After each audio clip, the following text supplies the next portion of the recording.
जय लक्ष्मी माता। आप सभी का मेरे इस YouTube चैनल पर बहुत बहुत स्वागत है। चलिए सभी माताएं बहनें अपने अपने स्थान पर बैठ जाइए, हाथ में कुछ अनाज के दाने या फूल ले लीजिए। अब पूर्णिमा की कथा प्रारंभ होने जा रही है। सभी ध्यान पूर्वक सुनते हुए हुंकारे भरते रहिए। पौराणिक कथाओं की माने तो एक नगर में एक साहूकार रहता था जिसकी 2 बेटियां थीं। साहूकार की दोनों बेटियों का धर्म कर्म में ध्यान रहता था और दोनों पूर्णिमा का व्रत रखती थी। बड़ी बेटी हमेशा अपना व्रत पूरा करती थी और छोटी बेटी व्रत अधूरा ही करती थी। एक समय बाद दोनों की शादी हो गई। बड़ी बेटी ने स्वस्थ संतान को जन्म दिया, लेकिन छोटी बेटी की संतानें पैदा होने के उपरांत मर जाती थी। इस कारण से दुखी साहूकार की छोटी बेटी पंडित के पास पहुंची। पंडित ने कहा कि आपने पूर्णिमा का व्रत हमेशा अधूरा किया, इसलिए आपकी संतानें जन्म लेने से पहले मर जाती है। पूर्णिमा का पूरा व्रत विधि विधान से करने से आपकी संतान जीवित रह सकती है। उसने ऐसा ही किया। बाद में उसे एक लड़का पैदा हुआ जो कुछ समय के बाद ही मर गया। उसने लड़के को एक पीढ़े पर लेटाकर ऊपर से कपड़ा ढक दिया। फिर बड़ी बहन को बुलाकर लाई और बैठने के लिए वही पीढ़ा दे दिया। बड़ी बहन जब वहाँ बैठी हुई थी तो उसका लहंगा बच्चे को छू गया। बच्चा लहंगा छूते ही रोने लगा। यह देखकर बड़ी बहन बड़ी हैरान हुई और कहा कि तुमने अपने बेटे को यहाँ क्यों सुला दिया? अगर वह मर जाता तो मुझ पर कलंक लग जाता। तुम क्या चाहती थी? तब छोटी बहन बोली कि यह तो पहले से मरा हुआ था, तुम्हारे ही भाग्य से यह जीवित हो गया है, तुम्हारे पुण्य से ही यह जीवित हुआ है। उसके बाद नगर में उसने अपनी कहानी बताई और पूर्णिमा का विधिवत पूरा व्रत करने की विधि बताई। इस प्रकार पूर्णिमा की व्रत कथा समाप्त हुई। द्वापर युग में एक समय की बात है कि यशोदा जी ने कृष्ण से कहा, हे कृष्ण, तुम सारे संसार के उत्पन्न करता, पोषक तथा उसके संहार करता हो। आज कोई ऐसा व्रत मुझसे कहो जिसके करने से मृत्यु लोक में स्त्रियों को विधवा होने का भय न रहे और यह व्रत सभी मनुष्यों की मनोकामनाएं पूर्ण करने वाला हो। श्री कृष्ण कहने लगे, हे माता, तुमने अति सुंदर प्रश्न किया है। मैं तुमसे ऐसे ही व्रत को सविस्तार कहता हूँ। सौभाग्य की प्राप्ति के लिए स्त्रियों को 32 पूर्णमासियों का व्रत करना चाहिए। इस व्रत के करने से स्त्रियों को सौभाग्य संपत्ति मिलती है। यह व्रत अचल सौभाग्य देने वाला एवं भगवान शिव के प्रति मनुष्य मात्र की शक्ति को बढ़ाने वाला है। यशोदा जी कहने लगी, हे कृष्ण, सर्वप्रथम इस व्रत को मृत्यु लोक में किसने किया था? इसके विषय में विस्तार पूर्वक मुझसे कहो। श्री कृष्ण जी कहने लगे कि इस भूमंडल पर एक अत्यंत प्रसिद्ध राजा चंद्रहास से पालित अनेक प्रकार के रत्नों से परिपूर्ण कातिका नाम की एक नगरी थी। वहाँ पर धनेश्वर नाम का एक ब्राह्मण था और उसकी पत्नी अति सुशीला रूपवती थी। दोनों ही उस नगरी में बड़े प्रेम के साथ रहते थे। घर में धन धान्य आदि की कमी नहीं थी, परंतु उनको एक बड़ा दुख था कि उनके कोई संतान नहीं थी। इस दुख से वह अत्यंत दुखी रहते थे। एक समय एक बड़ा तपस्वी योगी उस नगरी में आया। वह योगी उस ब्राह्मण के घर को छोड़कर अन्य सब घरों से भिक्षा लाकर भोजन किया करता था। रूपवती से वह भिक्षा नहीं लिया करता था। उस योगी ने एक दिन रूपवती से भिक्षा न लेकर किसी अन्य घर से भिक्षा लेकर गंगा किनारे जाकर भिक्षान को प्रेम पूर्वक खा रहा था कि धनेश्वर ने योगी का यह सब कार्य किसी प्रकार से देख लिया। अपनी भिक्षा के अनादर से दुखी होकर धनेश्वर योगी से बोला कि महात्मन, आप सब घरों से भिक्षा लेते हैं, परंतु मेरे घर की भिक्षा कभी नहीं लेते, इसका कारण क्या है? योगी ने कहा कि निसंतान के घर की भीख पतितों के अन्न के तुल्य होती है और जो पतितों का अन्न खाता है वह भी पतित हो जाता है। क्योंकि तुम निसंतान हो, अतः पतित हो जाने के भय से मैं तुम्हारे घर की भिक्षा नहीं लेता हूँ। धनेश्वर यह बात सुनकर अपने मन में बहुत दुखी हुआ और हाथ जोड़कर योगी के पैरों में गिर पड़ा तथा आर्त भाव से कहने लगा, हे महाराज, यदि ऐसा है तो आप मुझको पुत्र प्राप्ति का उपाय बताइए। आप सर्वज्ञ हैं, मुझ पर अवश्य ही यह कृपा कीजिए। धन की मेरे घर में कोई कमी नहीं है, परंतु मैं पुत्र न होने के कारण अत्यंत दुखी हूँ। आप मेरे इस दुख का हरण करें, आप सामर्थ्यवान हैं। यह सुनकर योगी कहने लगे, हे ब्राह्मण, तुम चंडी की आराधना करो। घर आकर उसने अपनी स्त्री से सब वृतांत कहा और स्वयं तप के निमित्त वन में चला गया। वन में जाकर उसने चंडी की उपासना की और उपवास किया। चंडी ने 16वें दिन उसको स्वप्न में दर्शन दिया और कहा, हे धनेश्वर, जा, तेरे पुत्र होगा, परंतु वह 16 वर्ष की आयु में ही मृत्यु को प्राप्त हो जाएगा। यदि तुम दोनों स्त्री पुरुष 32 पूर्णमासियों का व्रत विधि पूर्वक करोगे तो वह दीर्घायु होगा। जितनी तुम्हारी सामर्थ्य हो आटे के दिए बनाकर शिवजी का पूजन करना, परंतु पूर्णमासी को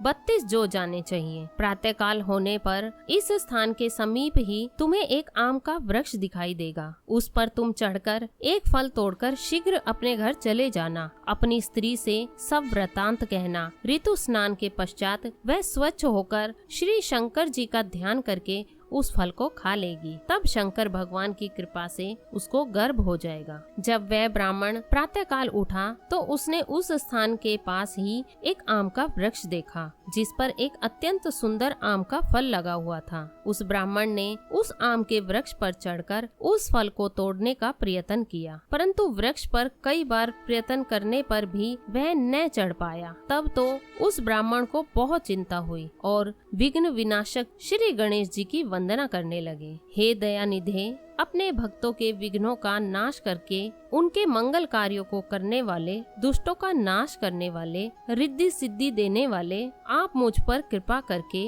इतना बल दें कि मैं अपने मनोरथ को पूर्ण कर सकूं। इस प्रकार गणेश जी की प्रार्थना करने पर उनकी कृपा से धनेश्वर वृक्ष पर चढ़ गया और उसने एक अति सुंदर आम का फल देखा। उसने विचार किया कि जो वरदान से फल मिला था वह यह है और कोई फल दिखाई नहीं देता। उस धनेश्वर ब्राह्मण ने जल्दी से उस फल को तोड़कर अपनी स्त्री को लाकर दिया। उसकी स्त्री ने अपने पति के कथनानुसार उस फल को खा लिया और वह गर्भवती हो गई। देवी जी की असीम कृपा से उसे एक अत्यंत सुंदर पुत्र उत्पन्न हुआ जिसका नाम उन्होंने देवीदास रखा। माता पिता के हर्ष और शोक के साथ वह बालक शुक्ल पक्ष के चंद्रमा की भांति अपने पिता के घर में बढ़ने लगा। भवानी की कृपा से वह बालक बहुत ही सुंदर, सुशील और विद्या पढ़ने में बहुत ही निपुण हो गया। दुर्गा जी की आज्ञा अनुसार उसकी माता ने 32 पूर्णमासी का व्रत रखना प्रारंभ कर दिया था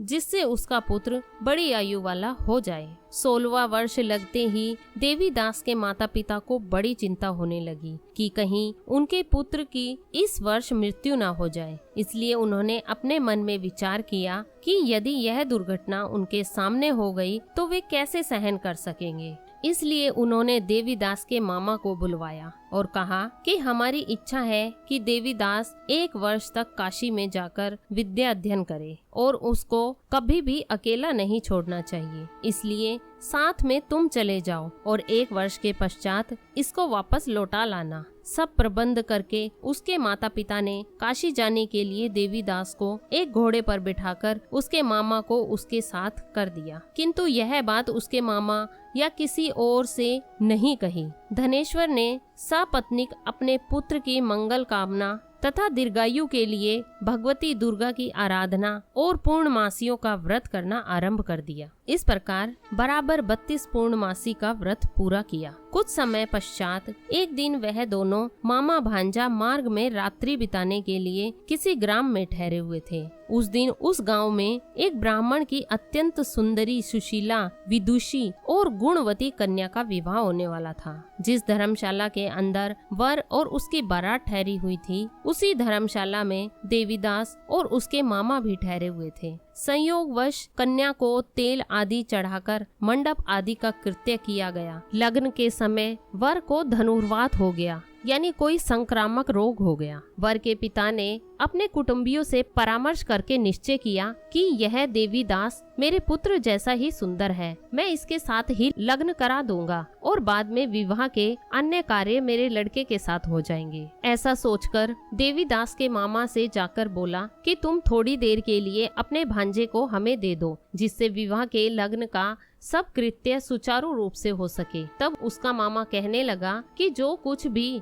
मधुपार्क आदि कन्यादान के समय वर को मिले वह सब हमें दे दिया जाए तो मेरा भांजा इस बारात का दूल्हा बन जाएगा। यह बात वर के पिता ने स्वीकार कर लेने पर उसने अपना भांजा वर बनने को भेज दिया और उसके साथ सब विवाह कार्य रात्रि में विधि पूर्वक संपन्न हो गया। पत्नी के साथ वह भोजन न कर सका और अपने मन में सोचने लगा कि न जाने यह किस प्रकार की स्त्री होगी। वह एकांत में इसी सोच में गर्म निश्वास छोड़ने लगा और उसकी आंखों में आंसू भी आ गए। तब वधू ने पूछा कि क्या बात है, आप इतने उदासीन और दुखी क्यों हो रहे हैं? तब उसने सब बातें जो वर के पिता और उसके मामा में हुई थी उसको बतला दी। तब कन्या कहने लगी कि यह ब्रह्म विवाह के विपरीत हो कैसे सकता है। देव, ब्राह्मण और अग्नि के सामने मैंने आपको ही अपना पति बनाया है, इसलिए आप ही मेरे पति हैं। मैं आपकी ही पत्नी रहूंगी,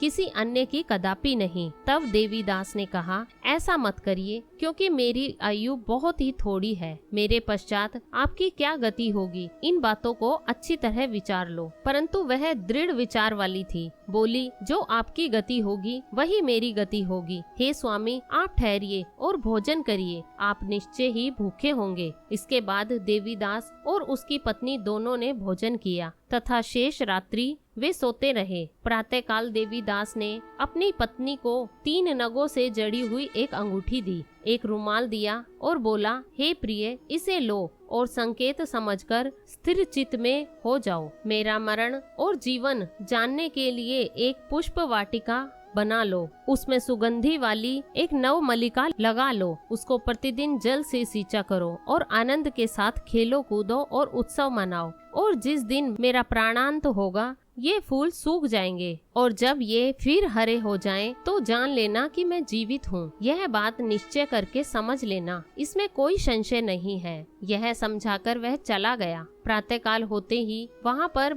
साजे बाजे बजने लगे और जिस समय विदाई के कार्य समाप्त करने के लिए वर तथा सब बाराती मंडप में आए, तो कन्या ने वर को भली प्रकार से देखकर अपने पिता से कहा कि यह मेरा पति नहीं है। मेरा पति वही है जिसके साथ रात्रि में मेरा पाणी ग्रहण हुआ था। इसके साथ मेरा विवाह नहीं हुआ है। यदि यह वही है तो बताइए कि मैंने इसको क्या दिया। मधुर पार्क और कन्यादान के समय जो मैंने आभूषण आदि दिए थे उन्हें दिखाइए, और रात में मैंने क्या गुप्त बातें कही थी वह सब भी सुनाए। पिता ने उसके कथनानुसार वर को बुलवाया। कन्या की यह सब बातें सुनकर वह कहने लगा कि मैं कुछ नहीं जानता। इसके पश्चात लज्जित होकर वह अपना सा मुंह लेकर चला गया और सारी बारात भी अपमानित होकर वहां से लौट गई। भगवान श्री कृष्ण बोले, हे माता, इस प्रकार देवीदास काशी विद्या अध्ययन के लिए चला गया। जब कुछ समय बीत गया तो काल से प्रेरित होकर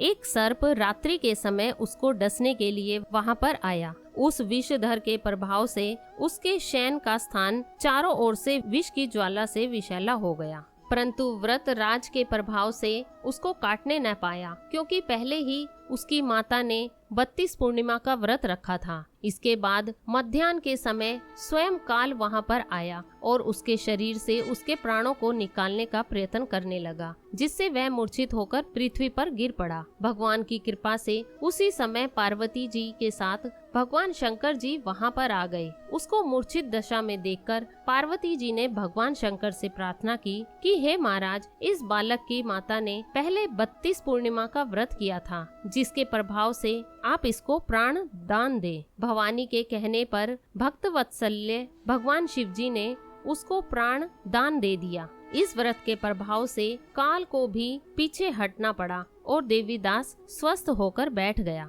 उधर उसकी स्त्री उसके काल की प्रतीक्षा किया करती थी। जब उसने देखा कि उस पुष्प वाटिका में पत्र पुष्प कुछ भी नहीं रहे तो उसको अत्यंत आश्चर्य हुआ, और जब वह वैसे ही हरी भरी हो गई तो वह जान गई कि वह जीवित हो गए हैं। यह देखकर वह बहुत प्रसन्न मन से अपने पिता से कहने लगी कि पिताजी, मेरे पति जीवित हैं, आप उनको ढूंढिए। जब 16वां वर्ष व्यतीत हो गया तो देवीदास भी अपने मामा के साथ काशी से चल दिया। इधर उसके ससुर उसको ढूंढने के लिए अपने घर से जाने वाले ही थे कि वह दोनों मामा भांजा वहां पर आ गए। उसको आया देखकर उसका ससुर बड़ी प्रसन्नता के साथ अपने घर ले आया। उस समय नगर के निवासी भी वहां इकट्ठे हो गए और सबने निश्चय किया कि अवश्य ही इसी बालक के साथ इस कन्या का विवाह हुआ था। उस बालक को जब कन्या ने देखा तो पहचान लिया और कहा कि यह तो वही है जो संकेत करके गया था। तदुपरांत सभी कहने लगे